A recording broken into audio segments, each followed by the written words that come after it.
Alrighty. So I want to make sure to get you guys like a basic concepts video to cover things like triangles, quadrangles, vertices.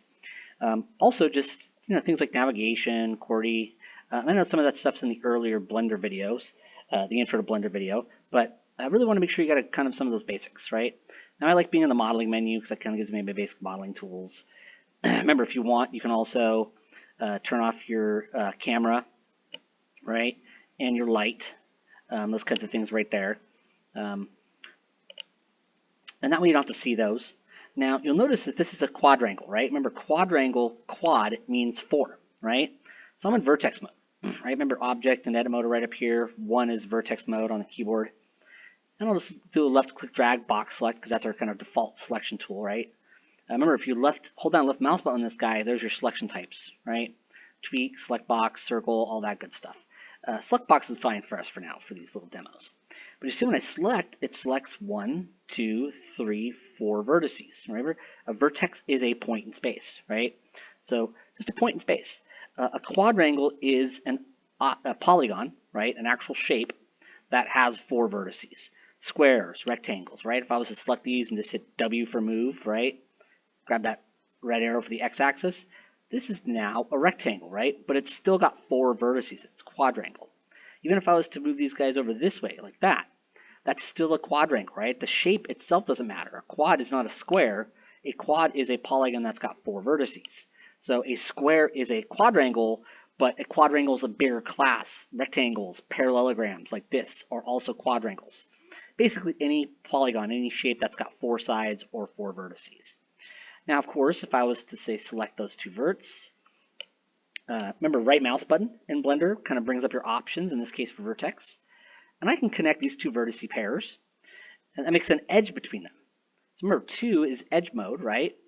And you see an edge is really just a line between 2 vertices, right? So an edge is just a line between 2 vertices. Now in this case, I'm going to hit 3 for face, right? Because remember, we're now in edit mode. Vertices, edges, faces. I'm going to select that face. Remember, just left click to select, right? Particularly if you've got industry compatible on, right? Edit preferences, key map, industry compatible. And I'm just going to hit delete on my keyboard. And remember, when you hit delete, it brings up these options. In this case, I want to get rid of a face, so I delete faces. Now, I'm going to hit 1 again for vertex mode, right? And I'm just going to do a left click drag again to make this big box. And you see that this has 1, 2, 3 vertices, right? So that has 3 vertices. That makes it a triangle. Tri is 3, right? Triple. Triangle. So triangle. Now the thing about a triangle is that it's always kind of the smallest polygon. Below that we get to edges, right? But one of the really interesting things about a triangle, if I undo a couple steps here before I even connected that, is that a triangle is always planar, right? Now, at this point, we've talked a little about normal direction, and I'll kind of get you some more videos for that as well. But in this case, you'll notice that all in this quad, if I select all these vertices, you'll notice that they're all on the same plane, right? It's flat, right? If we were to kind of move it all the way to the bottom grid here, you would notice that every one of these vertices is on the same plane. Now, if I was to rotate this, right, you'll notice that all those vertices are still on the same plane, right? That means that they are still planar, right? So a polygon is planar when it's basically flat. It doesn't matter if it's at an angle if all of the vertices relative to each other are flat, plane, right? Plane, it means obviously an airplane, but also a plane means a flat surface. A floor, a wall, the top of a desk are all planar surfaces. So a quad is still planar even in these situations. Here's the thing though. You can take a quad or any bigger polygon and you could make it non-planar, right? I can move one of the vertices up and you see how it becomes non-planar. And you see that can kind of bend weird, right? And depending on how you move it around, you might actually see it bend or pop in different ways. It can kind of get slightly unpredictable about how it's going to bend or break that. So it kind of breaks that direction, and then it starts to break in a different direction. So you can kind of see it as you make a quad non-planar, right? It's going to try to turn it into 2 triangles. Not really, because you see how it's still a quad, but it's going to kind of try to shade it or deform as 2 triangles. And as you make something more and more non-planar, you see how you can kind of see like right there, kind of flipped in. It's like it does that, does this weird little pop, right?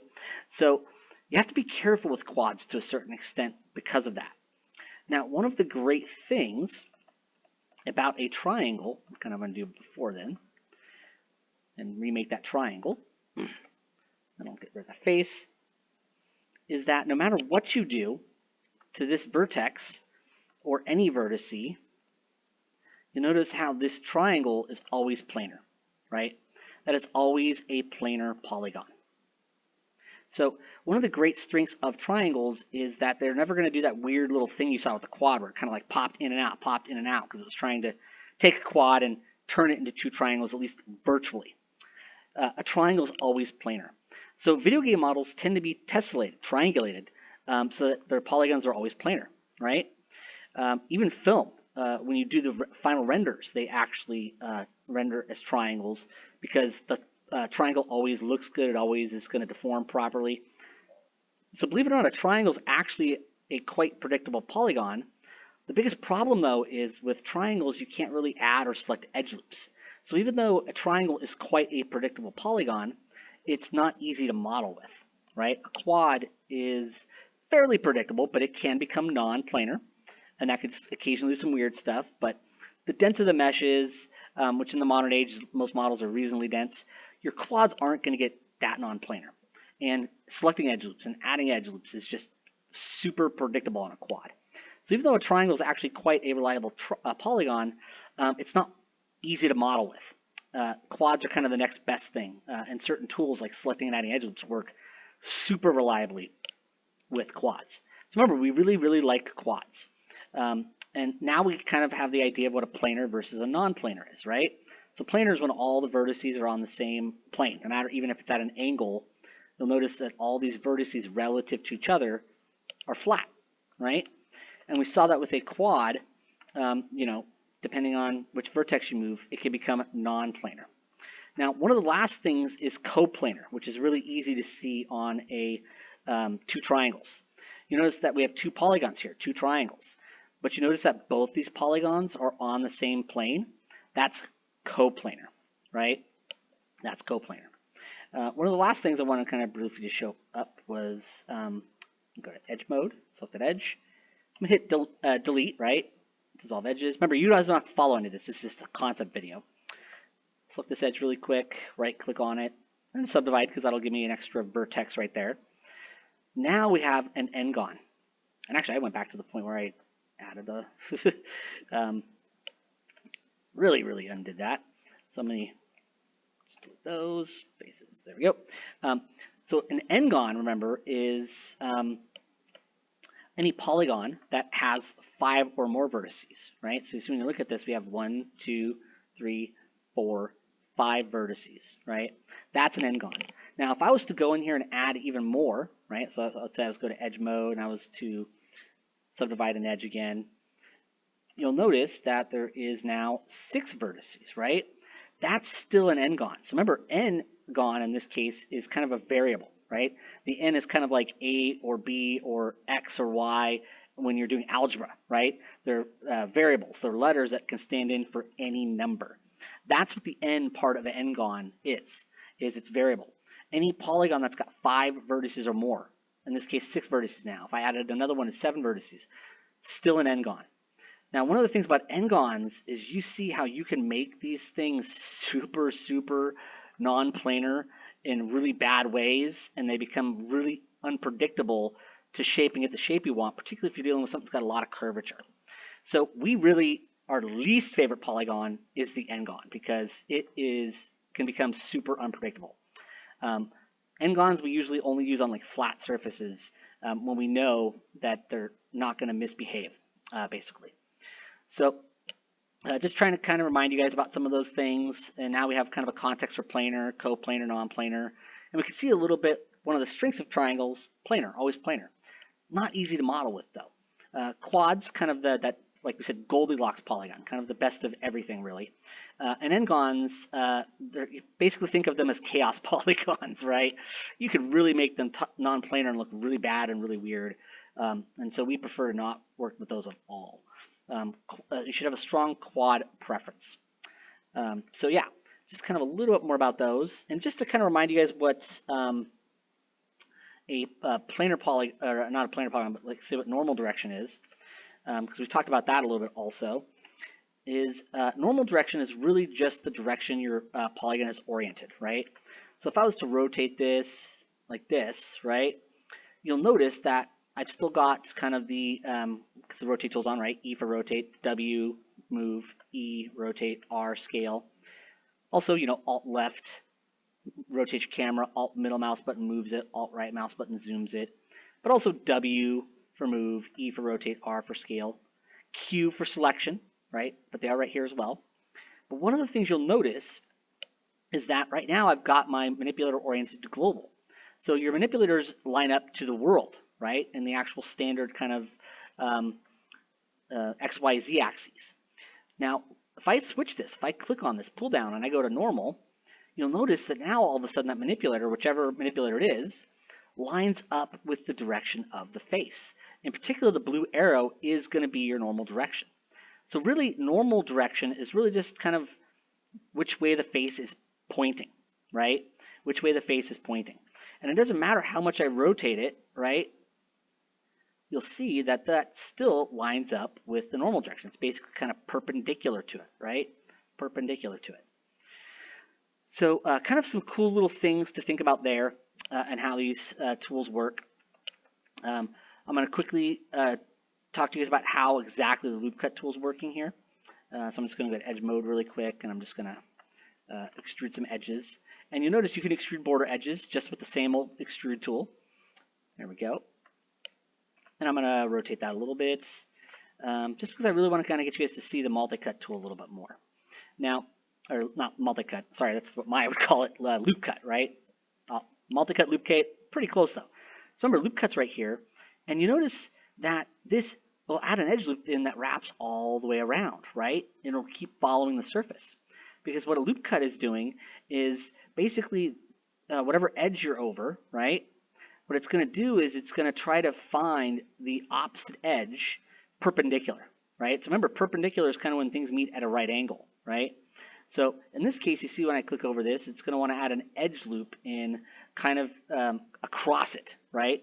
Perpendicular to it at a right angle.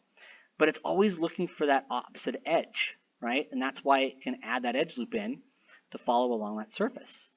Now, the moment I was to say turn one of these into a triangle or an n-gon, so I'll subdivide that one to make sure it's a n-gon there. There we go.